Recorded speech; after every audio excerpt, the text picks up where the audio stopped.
Today, here we will going to discuss course AMED 308 Advanced Research Methodology and Inferential Statistics. यापैकी unit number 3 analysis of interpretation of data या युनिटमधील एक sub unit descriptive statistics बाबत आपण विवेचन करणार आहोत. डिस्क्रिप्टिव्ह स्टॅटिस्टिक्समध्ये measures of central tendency, measures of variability and measures of relative positions, quartile, deciles, percentile, standard scores यापैकी आज फक्त मीन या सेंट्रल टेंडन्सीच्या बाबत आपण विचार करणार आहोत. प्रथमतः सेंट्रल टेंडन्सी म्हणजेच केंद्रीय प्रवृत्तीचा अर्थ आपल्याला बघायचा आहे. Central tendency means the method of finding out the central value or finding out the average value of a statistical series of quantitative information. याचा अर्थ असा होतो की श्रेणीचे प्रतिनिधित्व करणारा एक अंक असतो. जर जी गुणांक श्रेणी दिलेली असेल त्या गुणांक श्रेणीतील अंकांना किंवा आकड्यांना जर असेंडिंग किंवा डिसेंडिंग उतरत्या किंवा चढत्या क्रमाने जर लिहिलं तर मध्यभागी येणारा जो गुणांक असतो, मध्यभागी येणारा जो आकडा असतो त्या आकड्याच्या जवळपास असणारा प्रतिनिधित्व करणारा आकडा किंवा अंक याला केंद्रीय प्रवृत्ती असं म्हणतात. याचाच अर्थ a measure of central tendency is a single value that attempts to describe a set of data by identifying the central position within that set of data. There are three measures of central tendency. First one is mean, म्हणजेच मध्यमान. Second one median, त्याला मध्यांक किंवा मध्यगा म्हणतात. आणि third one mod, त्याला भूलक किंवा भूइष्टक असेही म्हणतात. आता exactly what is mean by mean? The mean is the arithmetic average. Mean is nothing but arithmetic average.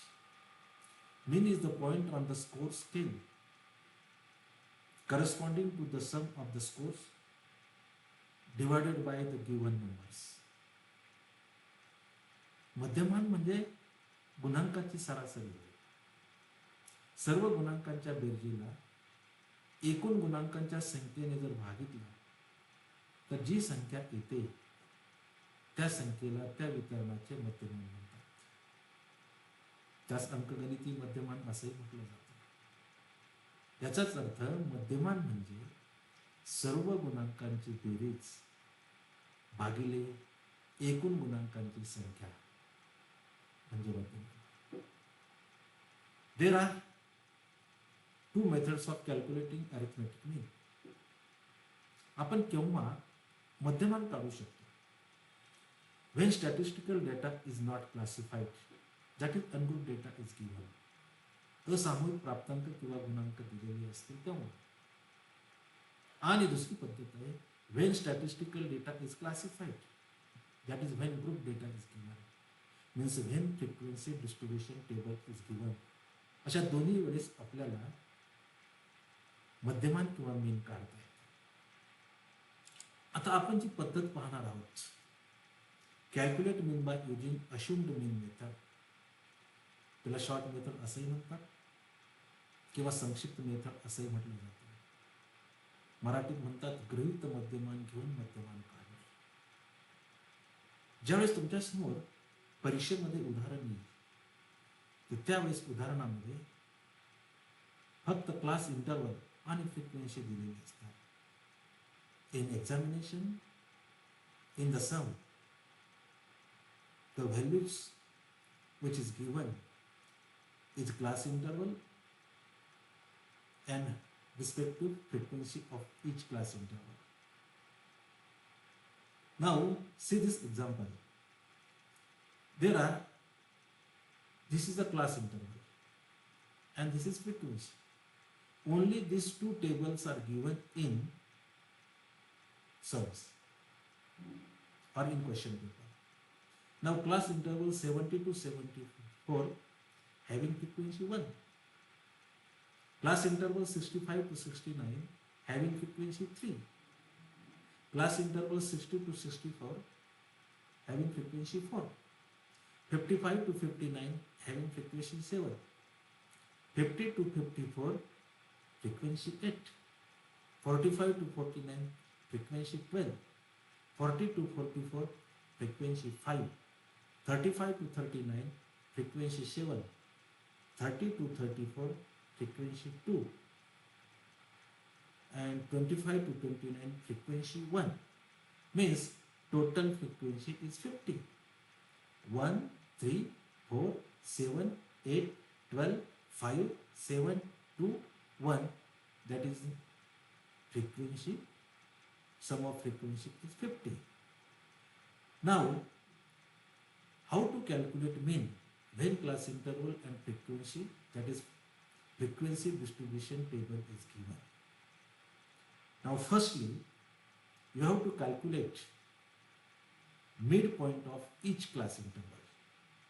म्हणजे सुरुवातीला आपल्याला हा जो 2 नंबरचा कॉलम दिसतो की प्रत्येक वर्गांतराचं आपल्याला वर्गांतर मध्य काढायचं आहे. CI stands for class interval. XM stands for midpoint of class interval. म्हणजे वर्गांतराचा वर्गांतर मध्य. F stands for frequency. त्याला वारंवारिता असं म्हणतात. D' stands for deviation, त्याला विचलन असं म्हणतात. आणि ह्या 5 नंबरच्या कॉलम मध्ये जे दिलेलं आहे त्याचाच अर्थ असा होतो की multiplication of column number 3 and 4, that is frequency and deviation, that is multiplication of f d dash, means multiplication of frequency and deviation. Now how to calculate midpoint of class interval, म्हणजे प्रत्येक वर्गांतराचा वर्गांतर मध्ये कसा काढला पाहिजे. त्यासाठी आपल्याला एक सूत्र आहे. xm is equal to highest limit of class interval plus lowest limit of class interval divided by 2. म्हणजे वर्गांतर मध्य काढण्यासाठी प्रत्येक वर्गांतराची उच्चतम मर्यादा आणि प्रत्येक वर्गांतराची निचतम मर्यादा यांची बेरीज करून त्याला 2 ने भागितलं असता मिळणारी संख्या, मिळणारा अंक म्हणजेच वर्गांतर मध्य होईल. उदाहरणार्थ आपल्याला 65 ते 69 या वर्गांतराची वर्गांतर मध्ये काढायचं. Now mid point of 65 to 69 this class interval. This class interval begins at 64.5 and ends at 69.5. That is, the highest limit of this class interval is 69.5 and lowest limit of this class interval is 64.5. Now sum of 69.5 plus 64.5, that is highest limit, plus lowest limit of class interval 65 to 69 divided by 2, and this value comes to be 67. The value is 67, and 67 is midpoint of class interval 65 to 69. Now the midpoint of upper class interval, that is 70 to 74, is 72. Then 60 to 64, 62. Midpoint of class interval 55 to 59 is 57. The midpoint of class interval 50 to 54 is 52. Midpoint is 47 of class interval 45 to 49. 42 is a midpoint of class interval 40 to 44, and 35 to 39 class interval having midpoint 37. 30 to 34 class intervals, midpoint is 32, and midpoint of 25 to 29 class interval is 27. याचाच अर्थ प्रत्येक वर्गांतराचा वर्गांतर मध्ये आपण आता या ठिकाणी काढलेला आहे. असे एकूण 3 कॉलम प्रथमतः तयार झालेले, class interval, midpoint of class interval and frequency, वर्गांतर, वर्गांतर मध्य आणि वारंवारता. आता आपण अश्युम्ड मीन पद्धतीने गृहीत मध्यमान काढत आहोत. त्यासाठी काय करावं लागेल की ज्या वर्गांतराची वारंवारिता सर्वात जास्त आहे आणि साधारणपणे जे वर्गांतर मध्यभागी येतं, बघा यापैकी जर आपण बघितलं तर 12 ही वारंवारिता सर्वात जास्त आहे आणि ते वर्गांतर आहे 45 ते 49, साधारणपणे ते मध्यभागी येतं. First you have to find out the class interval which is having maximum frequency and which is nearly at the center of this series or scales, and the maximum frequency is 12 and the corresponding class interval is 45 to 49. Therefore 47 is assumed mean. Therefore 47 is assumed mean. आता तुम्हाला गृहीत मध्यमान काय आहे हे लक्षात आलं असेल, गृहीत मध्यमान काय आहे हे लक्षात आलं असेल. त्याचबरोबर आपल्याला वर्गांतराची लांबी काढायची आहे. वर्गांतराची लांबी काढण्यासाठी and length of class interval is denoted by I, and it is calculated by subtracting lowest limit of class interval from highest limit of class interval.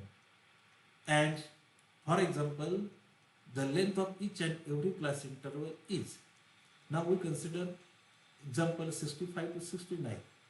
The highest limit of this class interval is 69.5 minus lowest limit of this class interval is 64.5, and it is equal to 5. That is each class interval having length 5. Now this value is very important for calculating the assumed mean. Now let us consider, now you have to calculate deviation. The deviation is 0. The deviation is 0 of class interval 45 to 49. म्हणजेच ज्या वर्गांतराचा वर्गांतर मध्य हा गृहीत मध्यमान म्हणून गृहीत धरलेला आहे त्याची जी काही डेव्हिएशन आहे, विचलन आहे, ते 0 आहे. त्याचबरोबर प्रत्येक वर्गांतर ह्या वर्गांतराच्या विचलनापासून किती अंतरावरती आहे हे आपल्याला काढावं लागतं. मग वरच्या बाजूला असणारे at upper side 50 to 54 class interval is on the +1 distance. 55 ते 59 अधिक 2 अंतरावरती आहे. 60 ते 64 अधिक 3 अंतरावरती आहे. 65 ते 69 अधिक 4 अंतरावरती आहे. 70 ते 74 अधिक 5 अंतरावरती आहे. त्याचप्रमाणे 40 ते 44 या वर्गांतराचं विचलन -1, 35 ते 39 या वर्गांतराचं विचलन -2, 30 ते 34 या वर्गांतराचं विचलन -3, 25 ते 29 या वर्गांतराचं विचलन -4. Means the class intervals which is above the assumed mean class interval having deviations +1, +2, +3, +4, +5, and below -1, -2, -3, -4. Now these are 4 columns. 4th column is deviation. Now 5th column is multiplication of frequency and deviation. म्हणजेच या 5व्या column मध्ये रकान्यामध्ये आपल्याला वारंवारिता आणि विचलन यांचे गुणाकार करून लिहायचे आहे. +5 into 1, that is +5. 3 multiplied by 4, that is 12. 4 multiplied by 3, 12. 7 multiplied by 2, that is 14, and 8 multiplied by 1, that is 8. 12 multiplied by 0, that is 0. Then 5 multiplied by minus 1, minus 5. 7 multiplied by minus 2, minus 14. 2 multiplied by minus 3, minus 6.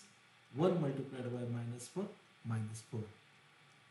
आता हे जे काही गुणाकार आलेला आहे वारंवारिता आणि विचलनांचा, त्याची एकूण बेरीज करायची. That is sum of multiplication of frequency and deviation which is denoted by summation F D dash, and it comes to be A plus 22. It comes to be A plus 22.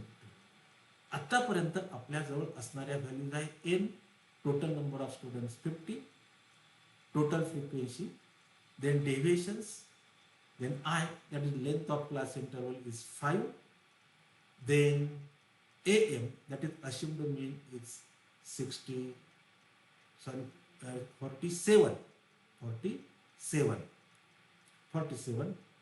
Now AM, M is equal to AM plus summation FD dash divided by N multiplied by I. AM plus summation FB dash divided by N multiplied by I. This is the formula for calculating mean by assumed method. Now AM is 47. Summation FD dash is 22. N is 50. And I, which is calculated here, that is length of each class interval is 5. That is 47 plus 0.44 multiplied by 5 is equal to 47 plus 2.22, that is 49.20. This means that 49.20 is a mean of given frequency distribution table.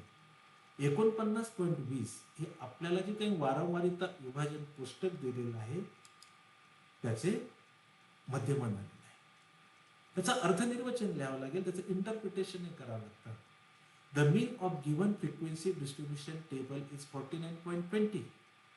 This means that the students who secured more marks than the 49.20 is having good achievements, and those having less marks than 49.20 is having low achievements in the class or subjects.